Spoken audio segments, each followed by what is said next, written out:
Tere, armas teeline! On hea meel jälle alustada uut mõtisklust ja teadupärast on praegu teemaks 1. Korintuse kiri ja sõnumid, mida me sealt leiame. Kuid alustangi tekstiga pühast kirjast. Niisiis, kas te nüüd sööte või joote või teete midagi muud? Tehke seda Jumala austamiseks. Minu meelest see tekst määratleb ära kristlase elu hoiaku ja stiili. Ükskõik, mida me teeme või ütleme, see peaks austama Jumalat. Korintlastele kirjutatud 1. kirja 8.–10. peatükis lõpeb seksuaalsuse teemaline arutelu ning Paulus asub vastama konkreetsetele küsimustele, mida korintlased talle kirja teel esitasid. Niisiis 1. kirja ülejäänud osa koosnebki enamasti neist vastustest. Teemavahetus 1. Korintuse 7. peatükis näitab, et seksuaalne kõlvatus ja ebajumala teenistus on lähedalt seotud. Tõepoolest nimetab Uus Testament neid sageli koguni koos. Kui Paulus käsitleb 5.–7. peatükis üldiselt seksuaalse kõlvatuse probleeme, siis 1. Korintuse 8.–10. peatükini on teema peamiseks mureküsimuseks ebajumala teenistus. Paulus teeb teatavaks, et kristlane peaks nende eest, mõlema eest põgenema. Möödunud nädalal nägime, et püha vaimu templiks olemisega saab inimene põgeneda seksuaalse kõlvatuse eest. Sellel nädalal aga näeme, et ebajumala teenistuse eest saab põgeneda, tehes kõike Jumala austuseks. See kujundab ka elu. Aga nüüd loen konkreetsest küsimusest 1. Korintuse 8. peatükist 1. salmist alates. Mis puutub ebajumala ohvrilihasse, siis teame, meil kõigil on tunnetus. Tunnetus teeb suureliseks, ent armastus ehitab. Kui keegi arvab midagi tunnetavat, ta ei tunneta veel nõnda, kuidas tuleb tunnetada. Aga kes armastab Jumalat, selle on Jumal ära tundnud. Mis nüüd puutub ebajumala ohvriliha söömisse, siis teame, et maailmas ei ole ühtki ebajumalat ja et ei ole muud jumalat kui üks. Sest kuigi on olemas niinimetatud jumalaid, olgu taevas või maa peal, nagu ju on olemas palju jumalaid ja palju isandaid, on meil ometigi ainult üks Jumal, Isa, kellest on kõik asjad ja kellesse me suundume. Ja üks issand Jeesus Kristus, kelle läbi on kõik ja ka meie tema läbi. Aga kõikidel ei ole seda teadmist, vaid harjumusest ebajumalatega söövad mõned tänini ebajumala ohvriliha sellisena ja nende südametunnistus, mis on nõder, rüvetub. Roog ei vii meid lähemale Jumalale. Kui me ei söö, ei ole meile sellest kahju ja kui sööme, ei ole meil sellest kasu. Vaadake ainult, et see teie vabadus ei saaks nõtradele komistuseks. Sest kui keegi, kellel on tunnetus, näeb sind ebajumala kojas lauas istuvat, kas siis tema südametunnistus, kui see on nõrk, ei ärrita teda sööma ebajumala ohvriliha? Siis läheb ju sinu tunnetuse läbi hukka nõder vend, kelle pärast Kristus on surnud. Aga kui te nõnda teete pattu vendade vastu ja haavate nende nõrka südametunnistust, siis te teete pattu Kristuse vastu. Sellepärast, kui roog mu venda pahandab, siis ma ei söö iialgi enam liha, et ma oma venda ei pahandaks. Sa panid tähele, et Paulus toob näiteks ebajumalatel ohverdatud toidu, et käsitleda sügavamat teemat. Armastuse puudumist kaasinimeste vastu. Ebajumalatel ohverdatud toidu küsimus lõhestas Korintuse koguduse. Osa inimeste meelest andis nende teadmine, et muid jumalaid ei ole olemas, neil õiguse kõike süüa. Neist räägitakse kui jutumärkides tugevatest. Sellisele käitumisele vastu seisjad nimetatakse aga nõrkadeks jutumärkides. Paulus lahterdab inimesi niimoodi sellepärast, et mõningaid valdas ebausk, mis iseloomustas nende varasemat paganlikku kogemust. Kui nad nägid nõndanimetatud tugevaid söömas toitu, mida oli toodud ebajumalatele, võisid nad järeldada, et kristlus ja ebajumalateenistus sobisidki kokku. Paulus aga soovis, et nõndanimetatud tugevad ei saaks nõndanimetatud nõrkadele komistuskiviks. Piibel suhtub ebajumalatele ohverdatud toidu söömisesse väga negatiivselt. Paulus ei võta siiski nii äärmuslikku seisukohta nagu eelmainitud piiblisalmides. Põhjus on ju selles, et tema peamiseks mureks oleks üksmeele puudumine, mida võib põhjustada tunnetuse väärkasutamine.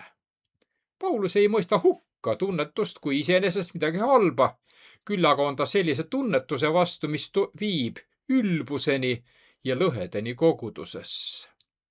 Armastuse puudumisel pole üldse tegemist tunnetusega. Õige tunnetus võrsub sellest, kui keegi armastab Jumalat ja Jumal on tema ära tundnud.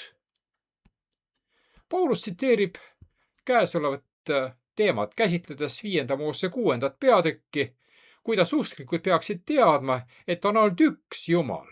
Huvitaval kombel on tema mõttekäik sama, mis just seal 5. Moose raamatus leida, kus väitel, et meie Jumal on ainus, järgneb korraldus.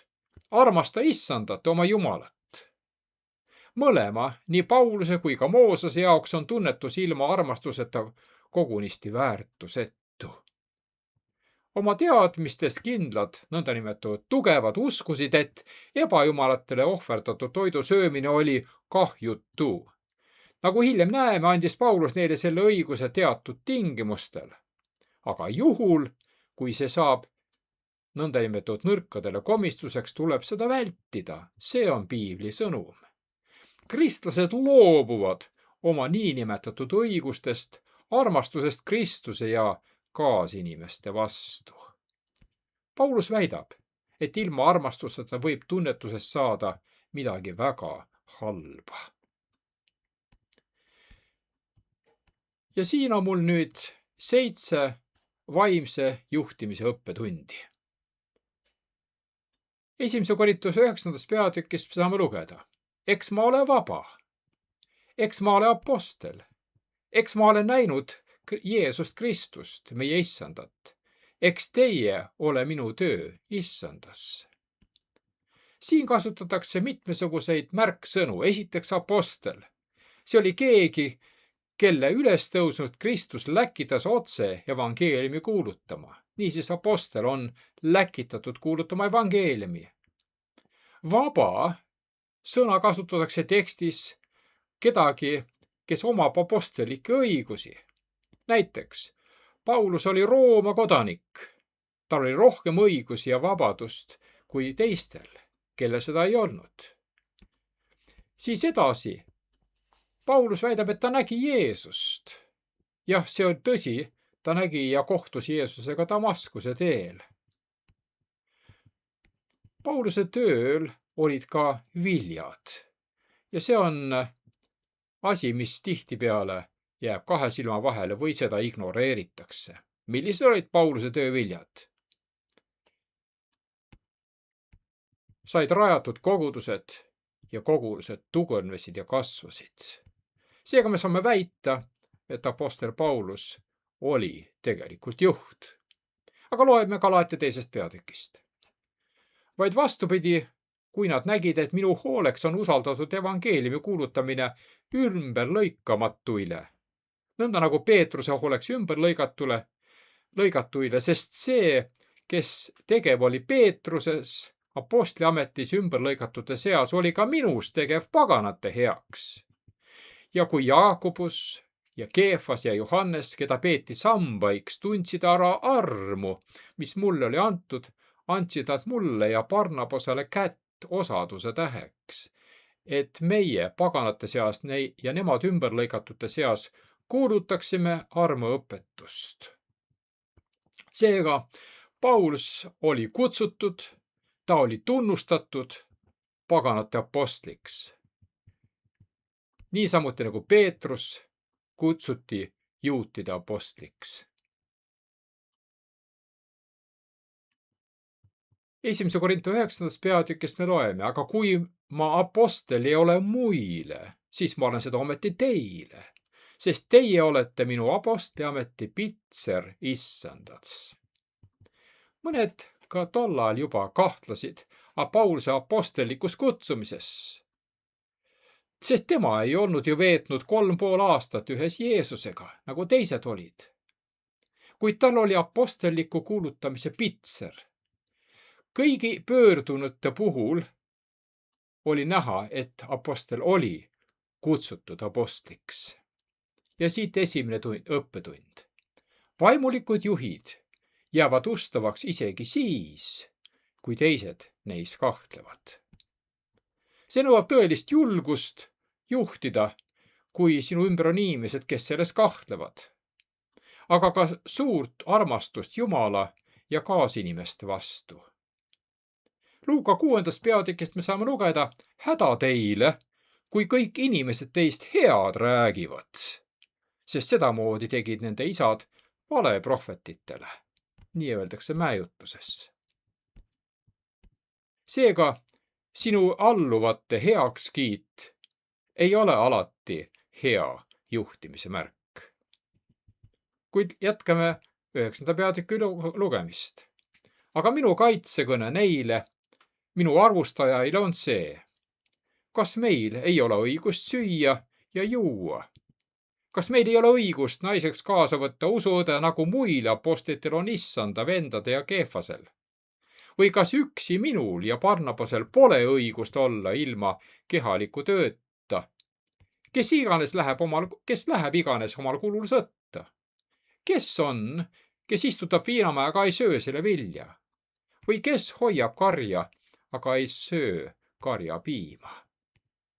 Niisiis siin on apostel esitanud mitmesugused küsimused, näitamaks, et tema apostliametiga kaasnevad kohustused, kuid ka õigused.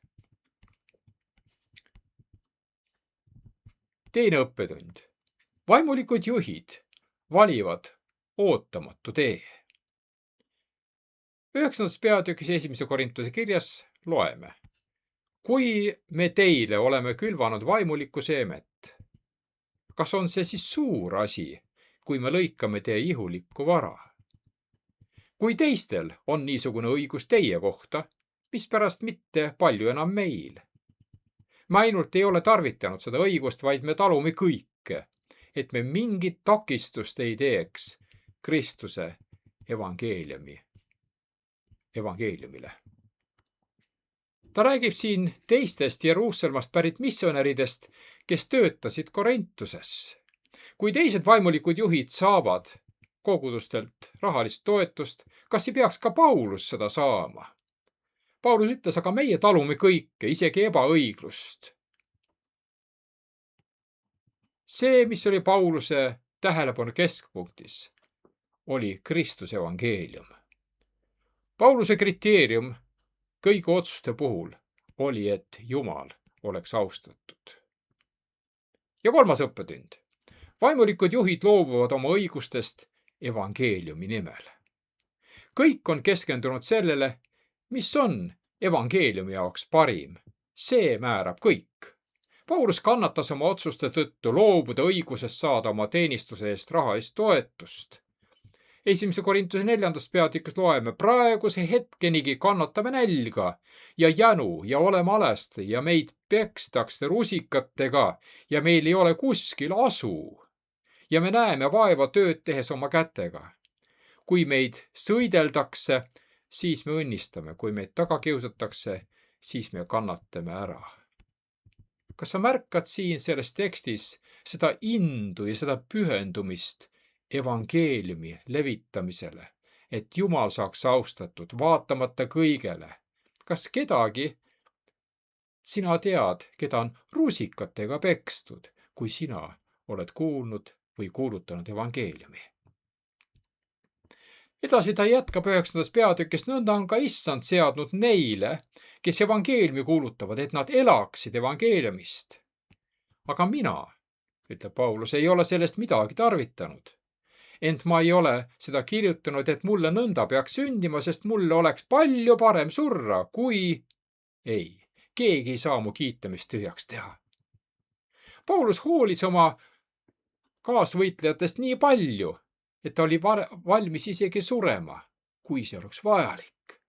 Tema teenimise motiiviks oli armastus, mitte isekus ega ambitsioonid või kaugeltki mitte raha. 4. õppetund. Vaimulikud juhid teenivad armastusest, mitte isekast ambitsioonist, ahnusest või uhkusest. Paulus küsib, mis on siis mu palk? See, et ma armuõpetust kuulutades tasuta levitan evangeeliumi, ilma et ma tarvitaksin oma õigust, mis evangeeliumis on lubatud. Paulus sai ainult Philippi koguduselt toetust. Ta keeldus Korintuse koguduses rahalisest toetusest, et vältida enda edasist lõhenemist. Ja 5. õppetund. Vaimulikud juhid loobuvad oma õigustest selleks, et kedagi päästa. Ta jätkab, sest ehk ma küll olen vaba kõikidest, olen ma ometi hakanud kõikide orjaks, et ma seda rohkem inimesi võiksin võita Kristusele. Paulus nimetab, et ma olen kõigest vaba. Mida ta sellega ütleb? Ta ütleb sellega seda, et mul ei ole mitte kellegi ees otseseid kohustusi. Ja 6. õppetund. Vaimulikud juhid maksavad ise teenimisele.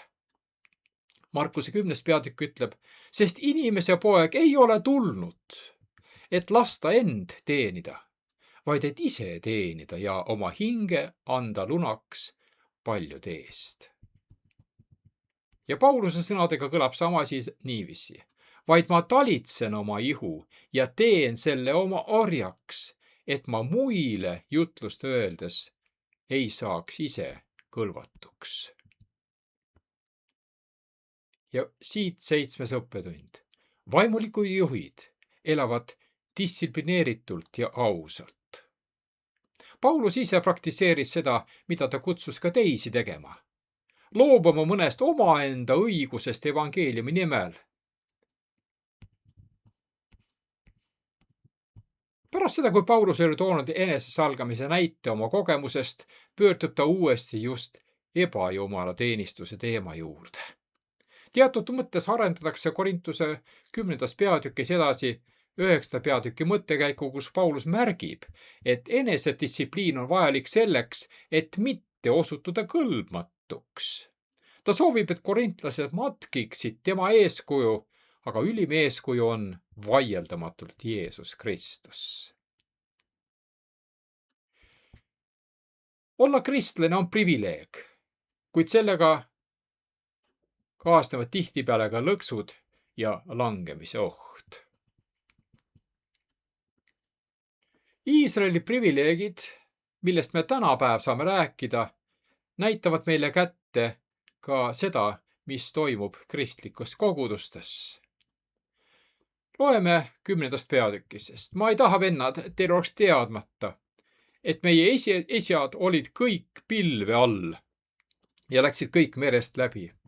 Ja ristiti kõik Moosese pilves ja meres ja sõid kõik sama vaimulikku roogi ja jõid kõik vaimulikku jooki, sest nad jõid vaimulikust kaljust, mis neid järgis.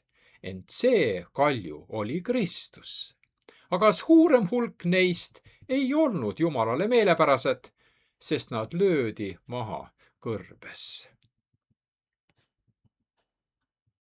Millised olid siis Iisraeli privileegid, millest loetud tekstist kuulsime? Nende privileeg oli see, et Jumal juhtis neid pilves. See oli Jumala kohalolu ja juhatus, mida nad igapäevaselt kogesid. Teiseks, Jumal oli nende vabastaja. Ta viis neid merest läbi. Ta päästis neid Egiptusest. Suur privileeg. Järgmine. Nad kogesid vaimset ristimist. Seda nimetatakse Moosese ristimiseks. See on pühendumise sümbol. Neljandaks. Nad olid Jumala poolt varustatud. Igapäevaselt oli neil olemas toit, manna, vesi kaljust, mida Paulus võrdleb ka nende ristimisega, issand õhtusöömaajaga. Mida me siit näeme? Iisraelil olid vaimsed kogemused, just nagu tänapäeva kristlastel. Aga küsimus on, milliseid patte pani Iisrael kõrbes toime?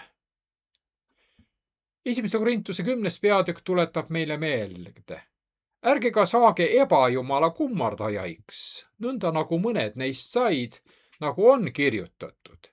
Rahvas istus maha sööma ja jooma ning tõusis üles mängima.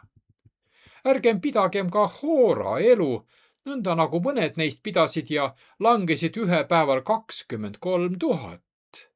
Ärgem ka kiusakem issandat, nõnda nagu mõned neist kiusasid ja said surma madude läbi.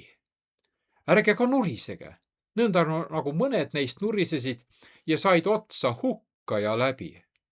See sündis neile eeltähendavalt ja on kirjutatud meile manitsuseks, kellele maailma lõpuajad on vastu jõudnud, ütleb pühakiri.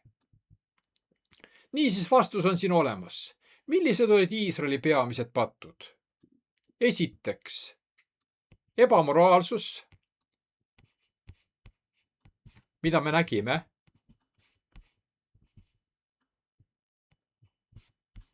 Siis moraalsed kompromissid ümbritsevate kultuuridega. Siis Kristuse kiusamine ehk proovile panek, Jumala väe ja ustavuse kahtlemine ja kaeblemine ja nurisemine. Pidev rahulolematus Jumala juhtimisega. Ja see veel siia otsa, et nad ihaldasid igasugust kurja. Nad igatsesid tagasi Egiptuse elu ja kõiki seda, mis oli Egiptuses. Milline on see kokkuvõte siin?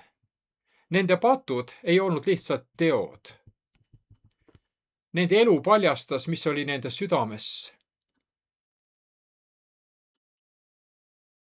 Ja selle, et nad olid tegelikult Jumalast lahutatud. Ja teine küsimus seejuures on järgmine. Miks muudavad nende privileegid nende patud veelgi hullemaks? Ja vastus on siin, sest suurem privileeg toob ka suurema vastutuse. Nad teadsid paremini, nad olid ju tunnistajaks imedele, vabastusele, Jumala ligiolekule. Patt teadmatuses on tõsine asi, aga patt teadmisega on veelgi tõsisem lugu. Nad kogesid Jumalat isiklikult.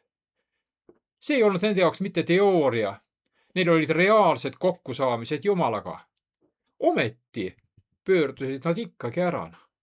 Nad olid valitud ja õnnistatud, kutsutud esindama Jumalat rahvastele, kelle seas nad elasid. Nende ebaõnnestumine teotas otseselt Jumala nime. Nad hülgasid valguse. Tegelikult on ju nii, mida rohkem sa valgust hülgad, seda sügavam on vaimne pimedus ja langus. Niisiis, mida me saame siin öelda? Eesõigus ei kaitse sind kukkumise eest. See suurendab sinu vastutust mitte kukkuda. Milline on siin hoiatus meile tänapäeval? Esimese Korintuse kirjast. Kes arvab ennast seisvat, vaadaku, et ta ei langeks. Kuid enne, kui toimub langus, on meie elus juba olemas ohumärgid.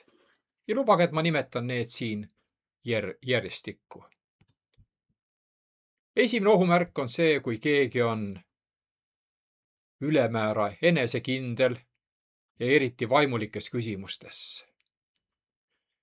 Ka veel see, kui keegi väidab, minuga see ei saa iialgi juhtuda, sest ma tean, mis on tõde. Kolmas asi, mis on tõeline ohumärk, on see, kui me ignoreerime isiklikke nõrkusi oma elus. Tegelikkus on ju see, et kui Iisrael langeks koos kõigi oma privileegidega, siis võime ka meie langeda kõigi meil olevate privileegidega. Ja küsimus number 3 on siin see. Kas me seisame tänapäeval silmitsi sama riskiga? Vastus on jah, absoluutselt. Miks? sest meil on pühakiri, meil on kogudus, meil on sõnum pühast kirjast ja meil on Kristuse tundmine. Kuid ometi võime ikkagi me langeda pattu, enesega rahulolevaks muutuda ja toetuda kogemustele, mis meil olid kunagi. Aga Jumal on andnud meile tõotuse. Jumal annab ja valmistab pääsetee. 1. Korintuse 10. peatükk ütleb, teid ei ole veel tabanud muud kui inimlik kiusatus. Aga ustav on Jumal, kes ei lase teid rohkem kiusata, kui te suudate kanda, vaid ühes kiusatusega valmistab ka väljapääsu, nõnda et te suudaksite kanda. See on Jumala tõotus. Seega, mida pühakiri meile ütles, on see. Iga kiusatusega kaasneb, ehk sellega käib kaasas ka pakkumine pääseteeks. Ja 4. küsimus. Aga miks me ikkagi siis langeme pattu, kui Jumal pakub meile ka pääsetee? Vastus on väga lihtne, sest meie valime ise sageli mitte võtta vastu pääsetee. Kuid sellel on ka sügavamad põhjused. Me astume paljudesse olukordadesse hooletult, kergekäeliselt. Me ei valva oma keskkonda. Me astume kiusatusse ette valmistamata. Me ignoreerime hoiatavaid märke. Vaim annab märku, tuletab meelde, aga meie vastustame seda. Me ihaldame pattu. Mõnikord me ei taha otse pääseteed. Me tahame seda kogemust. Me hindame oma jõudu üle, öeldes, ma saan hakkama. See on paljude kristlaste mõtteviis. Just selle eest Paulus hoiatabki. Me lükkame kuulekust edasi, öeldes teinekord. Aga põgenemine, mida Piibel meile soovitab, nõuab kohest tegutsemist. Viivitamine viib lüüasaamiseni. Seega, põgenemistee on alati olemas. Aga seda on vaja valida. Millised on siis Iisraeli õppetunnid tänaseks päevaks? Millised on peamised järeldused? Vaimsed kogemused ei taga meile vaimset stabiilsust. Privileeg suurendab alati vastutust. Patt algab sageli valest soovist.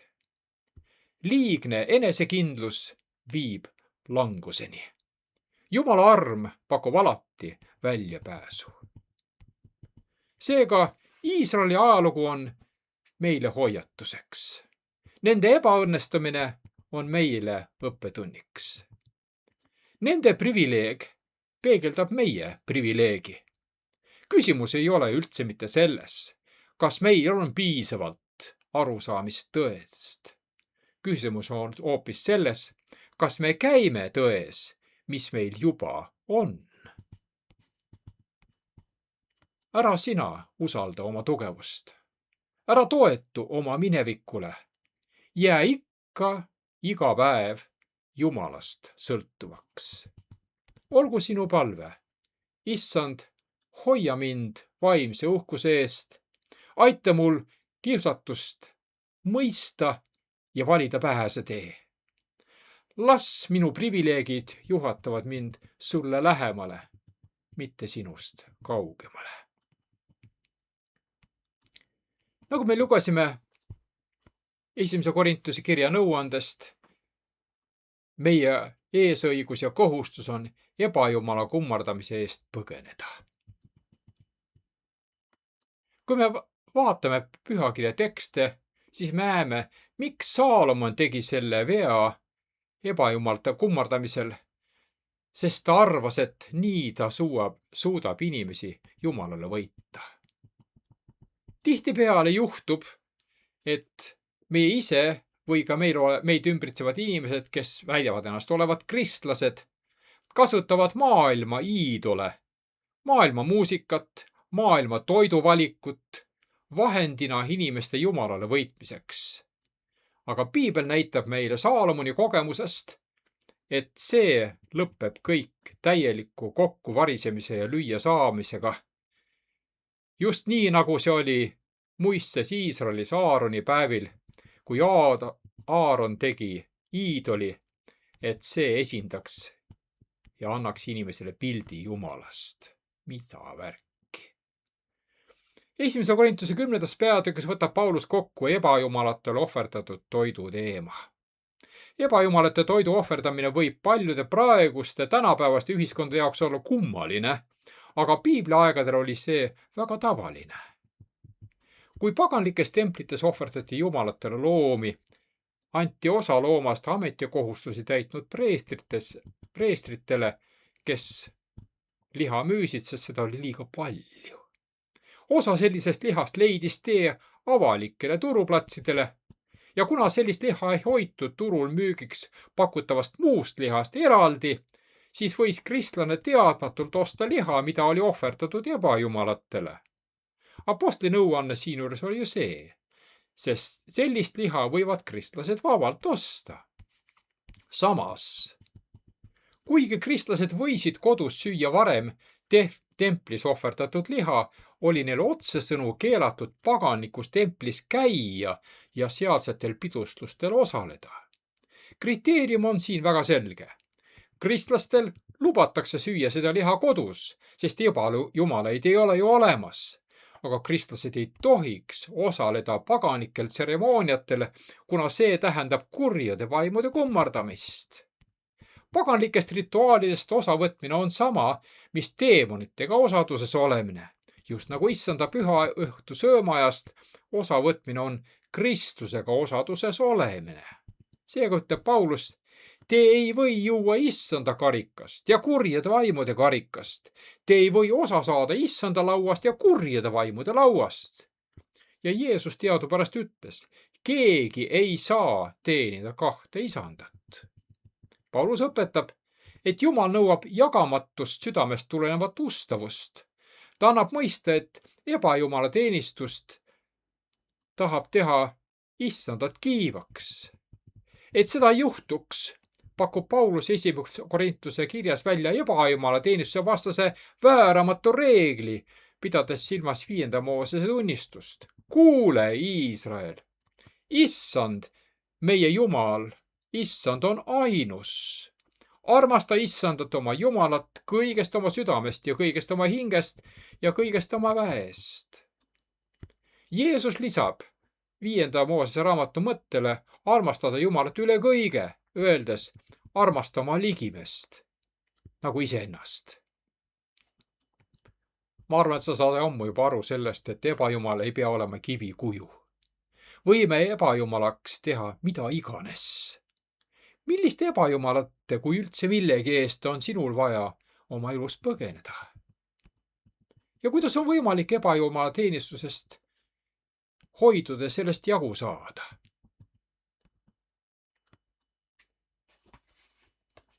Markuse 12. peatükis Jeesus toob välja suurima käsu, öeldes armasta Jumalat kogu oma südamest ja hingest ja meelest ja väest. Armasta oma ligimest nagu iseennast. Ja põhimõte, mida see tekst meile esitab, on tõeline tuulekus algab täielikust armastusest ja pühendumisest Jumalale. Siinsamas Markuse 12. peatükis kirjatundja mõistis, et Jeesus vastas hästi. Siin me näeme tema siirust, mitte pettust. Ausad otsijad tunnevad tõe ära, kui nad seda kuulevad. Kuid kirjatundja küsimus oli ju see, milline on kõigist käskudest esimene? Kreeka keeles on kasutatud sõna prote panton, kõige esimene. Kontekst on ju siin see, et juudid tunnistasid ja tunnustasid 613 seadust. Ja küsimus oligi, kõigist nendest sadadest käskudest ja korraldustest, milline on kõige olulisem? Vastuse me kuulsime juba 5. Moose 6. peatükist. Kuule, Iisrael, issand, meie Jumal, on ainus issand. See oli heebrealastel tuntud kinnitus, mida loeti igal päeval hommikul ja õhtul. See oli lojaalsuse deklaratsioon Jumalale. Shema oli selle nimetus. Jeesus osutab siin kehtestatud tõele, mitte millelegi uuele. See oli juba ammu kõigil teada.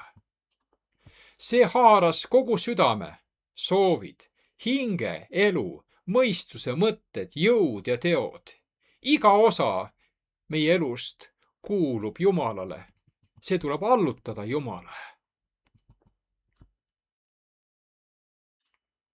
Rikas noor valitseja oli silmitsi suure valikuga. Jeesus soovis, et ta oleks hoitud ebajumala kummardamisest. Sellepärast ta lähenes Markuse 10. peatükis, üks mees lähenes Jeesusele joostes, põlvitas tema ees, oli innukas, ta väidab, et kuuletub seadusele, aga midagi on veel puudu. See mees oli pidanud käske väliselt, kuid ei olnud täielikult alistunud. Kui me võrdleme seda Markuse 12. peatükiga, siis süda, hing, mõistus ja jõud ei olnud täielikult alistunud. Seega väline kuulekus ei ole sama, mis on täielik pühendumus ehk täielik alistumine. On ainult üks kriteerium, mis paljastab tegelikkuse. Markuse 10. peatükis öeldakse, et Jeesus armastas teda. Kreeka keeles kasutatakse siin sõna agape. See on isetu jumalik armastus. Ja Jeesuse juhis oma vestluskaaslasele oli: müü oma vara, anna vaestele, järgi mind. See ei olnud universaalne käsk, see oli isiklik test, mis paljastas mehe südame, milline see tegelikult oli. Mees ei olnud avalikult õel, kuid ta ei suutnud loobuda sellest, mida ta kõige rohkem hindas. Ja siin me oleme silmitsi ebajumala selle kõige ehtsama definitsiooniga. Ebajumala kummardamine on kõik, mis asetatakse Kristusest ettepoole. Kas sinu ja minu elus on veel midagi, millest me ei ole valmis Kristuse nimel loobuma? See on küsimus. Paulus räägib Iisraeli kogemusest 1. Korintuse 10. peatükis. Iisrael teadupärast koges jumalikku juhatust pilve ja tulesambas, jumalikku vabastust Punase merest läbiminekul, jumalikku varustatust manna ja veega. Seega vaimsed kogemused ei garanteeri vaimset ustavust. Kuidas ebajumala teenistus välja kujuneb elus? Iisrael langes, sest nad soovisid midagi, mis oli pärit himudest. Nad kaeblesid, nad vaikisid ülekohut nähes. Ja siin on kaks põhilist ohtu. Esiteks, kaeblemine, nurisemine ja kui on vajalik tõe eest välja astuda, siis vaikitakse. Ja tegelikult need kaks aspekti viivad iga inimese varem või hiljem ebajumala kummardamiseni. 1. Korintuse 10. peatükis räägitakse seksuaalsest ebamoraalsusest ja see tõi kaasa täieliku hävingu. Seega me näeme, et patt ei anna kunagi elus järele. Patule tuleb vastu astuda ja see tuleb Jumala armu läbi ületada, öelda talle ei. Patul ei saa anda ruumi oma südames ja elus. Aga kuidas on kaeblemise ja virisemise ja nurisemisega? Kaeblemine viib mässuni, rahulolematuseni Jumalaga, isegi Jumalaga. Kaeblemine ei ole teenimine. See peegeldab seda, et süda on juba ammu eemaldunud Jumalast. Ja pidev rahulolematus võibki viia otsemaid ebajumala kummardamiseni. Miks me sellest täna räägime? Sellepärast, et me oleme samasuguses ohus, milles oli Jumala rahvas toona. Need sündmused on meile kirjeldatud selleks, et me teaksime ja näeksime, kuidas asjad kujunevad. Et me vältiksime liigset enesekindlust ja hoiaksime ja hoiduksime varasemate ebaõnnestumise kordumise eest.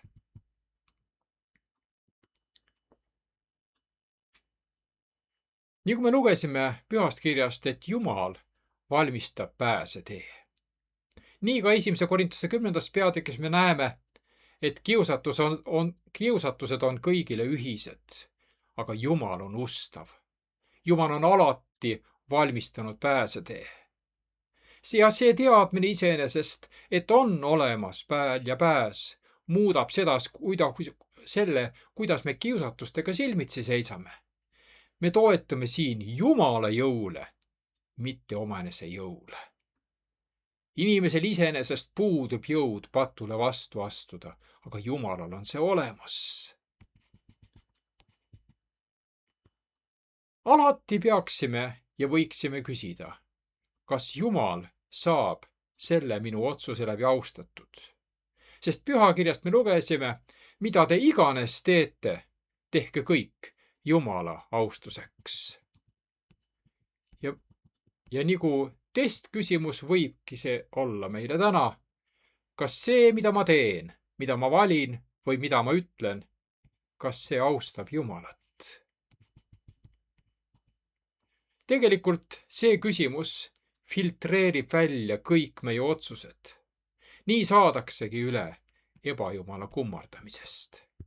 Seega mina ja sina valime, milline on meie tulevik.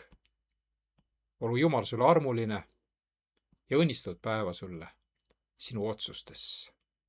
Peatse kohtumiseni.